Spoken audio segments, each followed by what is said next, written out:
After the First World War, America went into a period of economic prosperity called the Roaring Twenties. During this period of history, jazz music went into full swing, with famous performers and singers like Louis Armstrong, Duke Ellington, Sidney Bechet, and Jelly Roll Morton.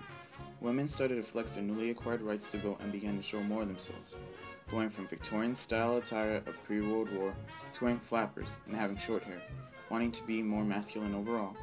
Art Deco was becoming the new trend in architecture, with the form being pure and geometric, drawing inspiration from nature. African American works of literature and art began to blossom rapidly as the Harlem Renaissance. Overall, America was on top in world economics. This time of wealth and excess would soon come crashing down on the American people.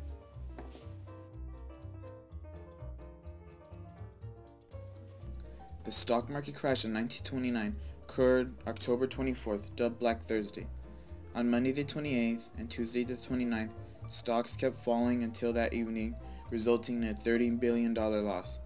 The stock market would rise and fall until reaching rock bottom in July of 1932. The stock market crash of 1929 marked the end of the Roaring Twenties and the beginning of the Great Depression.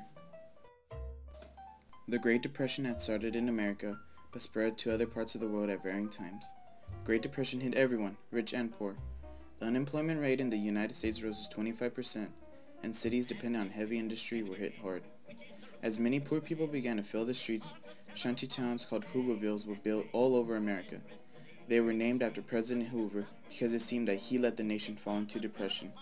Two famous Hoovervilles were in Central Park and Riverside, New York City. Most of the Hooverville homes were built out of anything available to them, from wooden crates to scrap metal.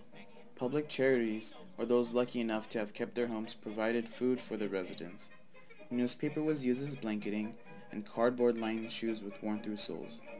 Gasless cars became modern carriages for the residents, because horses were used to pull the empty cars around. Authorities left the residents alone, only removing them when they occupied private property. Many works of art came out in response to the harsh times. One notable piece is The Ballad of Roosevelt by Langston Hughes. Here is a reading of the poem performed by Danny Glover for the People Speak Performance 2007. Here is his 1934 poem, Ballad of Roosevelt. The pot was empty, the cupboard was bare.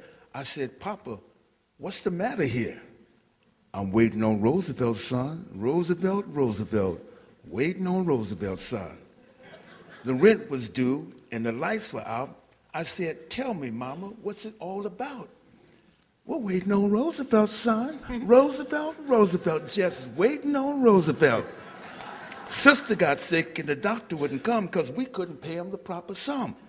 I'm waiting on Roosevelt, Roosevelt, Roosevelt, waiting on Roosevelt. Then one day they put us out the house.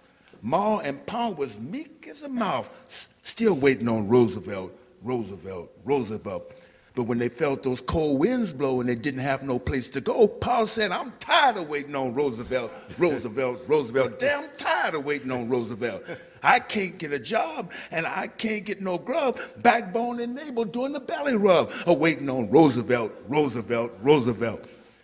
And a lot of other folks was hungry and cold and stopped believing what they'd been told by Roosevelt, Roosevelt, Roosevelt.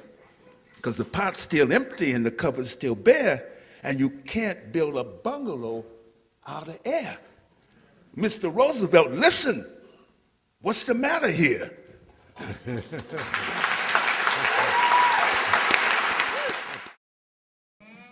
The poem symbolizes the Great Depression in its entirety. It describes the common situations families were in during this time period. Not having food on the table, not able to cure your children of sickness, and getting evicted from your home. The petition of Roosevelt, Roosevelt, Roosevelt was included because Roosevelt said that when he became president, he would solve the Great Depression.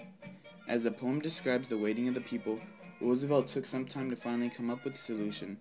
The solution would benefit all and help America become top once more.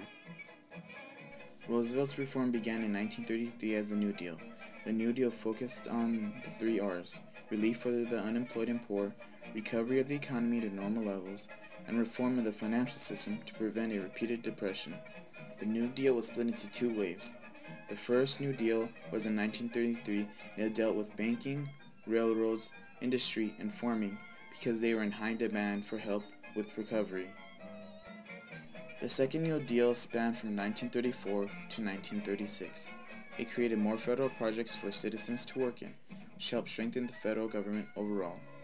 The Works Projects Administration served as a relief program, and in August 1935, the Social Security Act was passed, something that has become a major part of every American citizen since.